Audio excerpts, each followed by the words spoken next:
गंभीर आहे, तुम्ही फार आशा बाळगू नका, तयार राहा.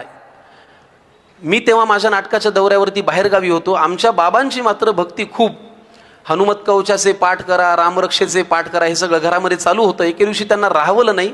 त्यांनी आचार्यांपैकी कुणाला तरी फोन केला आणि म्हणाले, स्वामीजीशी 1 मिनिट फक्त बोलायचंय. 1-2 दिवस संपर्क झाला नाही. तिसऱ्या दिवशी स्वामीजींचा स्वतःहून फोन आला. स्वामीजी म्हणाले, बोला कराडे. बाबा म्हणाले, संकर्षणची पत्नी गरोदर आहे, तिच्या पोटात जुळी बाळ आहेत, 5वा महिना चालू आहे, तिला कोरोनाची लागण झाली आहे, आशीर्वाद द्या. स्वामीजी म्हणाले, काळजी करू नका, प्रसूती उत्तम होईल. आम्हाला बळ मिळालं.